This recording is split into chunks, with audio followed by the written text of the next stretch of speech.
Namaste. Today, we'll explore the history of India, from ancient times to the important events of today. This journey will show us our ancestors' religions, their culture, their struggles, and their victories. So, are you ready for this journey? Let's begin. Our journey begins with a civilization called the Indus Valley Civilization. It's one of the world's oldest civilizations, lasting from 3300 BCE to 1300 BCE. Where we see Pakistan and northwest India today, this civilization was once at its peak. Mohenjo-Daro and Harappa were two major cities of this civilization, famous for their excellent city planning and advanced lifestyle. These cities had brick houses, drains, grain storage, and public baths, and many other facilities that were amazing for that time. But most importantly, these people knew how to write. Their writing hasn't been fully deciphered yet, but it's proof of their knowledge and intelligence. Why this civilization disappeared is still a mystery, but the marks they left behind still amaze us today.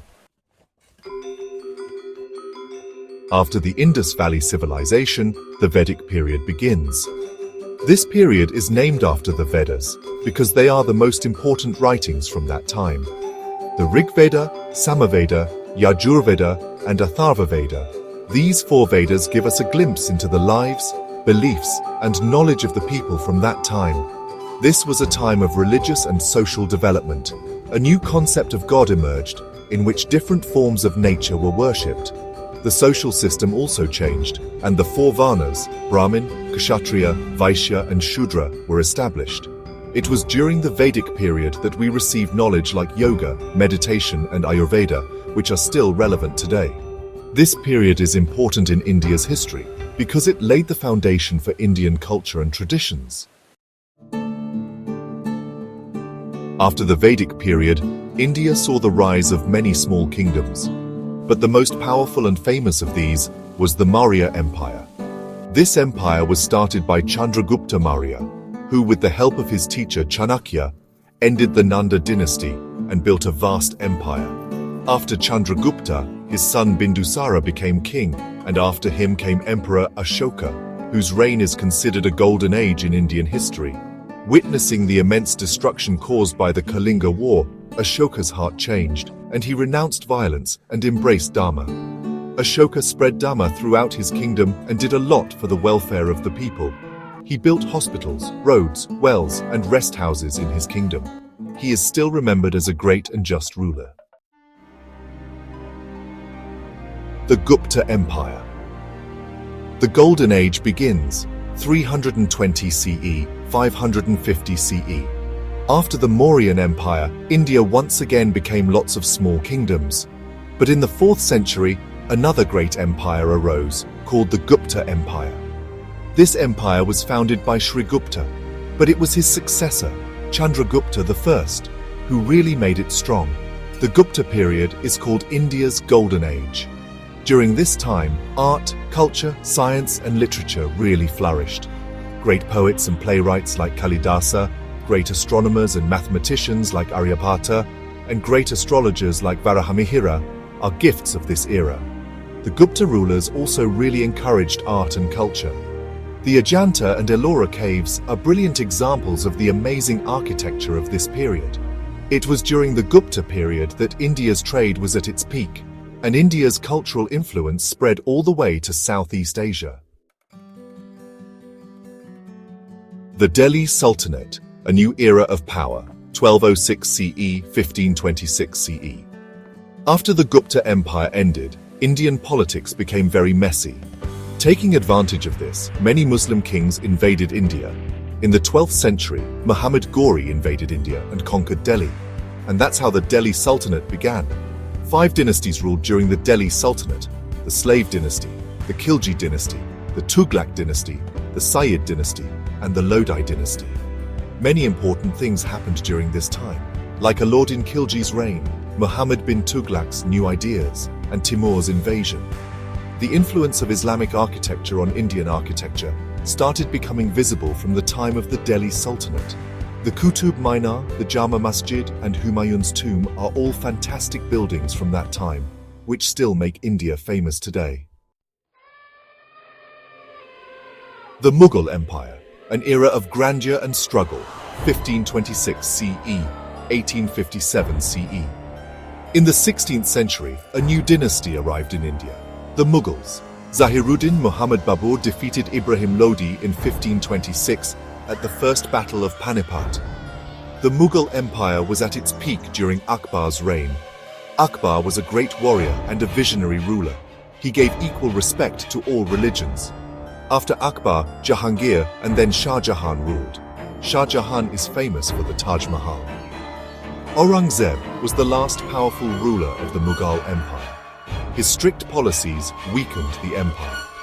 By the end of the 18th century, the Mughal Empire had begun to decline, and the British influence was growing. British rule. The fight for freedom begins 1858 CE, 1947 CE. As the Mughal Empire ended, British rule grew. The East India Company slowly started to increase its power. The Sepoy Mutiny of 1857 was the first organized revolt. This revolt ignited the fire of freedom in people's hearts. After 1857, the rule of India went into the hands of the British Raj. The British thoroughly exploited India. But now, India wasn't going to stay quiet. By the end of the 19th century, many national leaders emerged.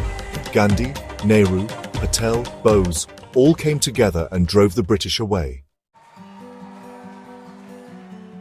India's freedom, the start of a new era. The 15th of August, 1947. After years of struggle, the day finally arrived when India gained freedom from British rule. On the 15th of August 1947, India became a free country. This day will be written in golden letters in India's history.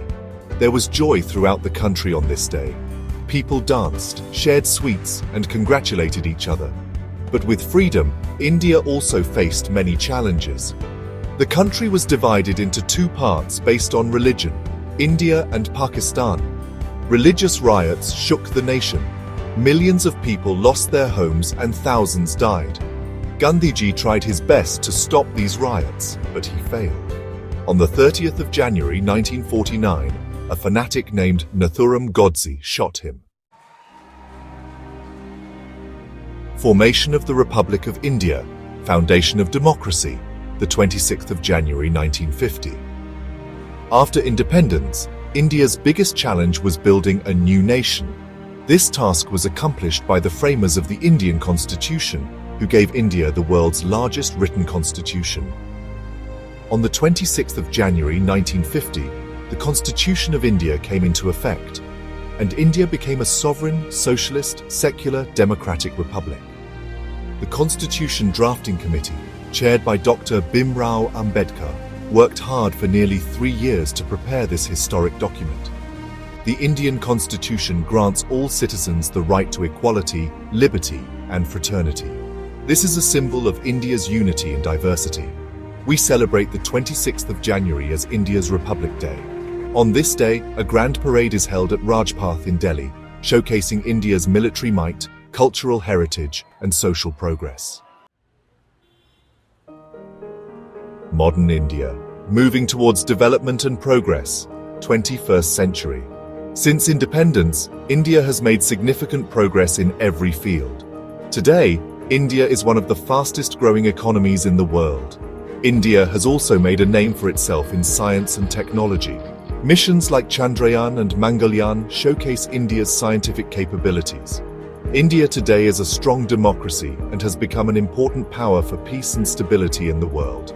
But even after all these achievements, India still faces many challenges.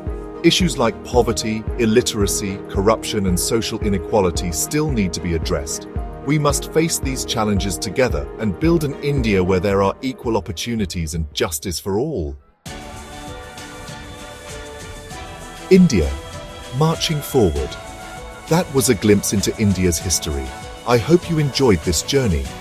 We saw how India has seen many ups and downs over the centuries, how different cultures have made this land their home, and how India has bravely faced every challenge. In the next video, we will talk about more interesting topics. Thank you.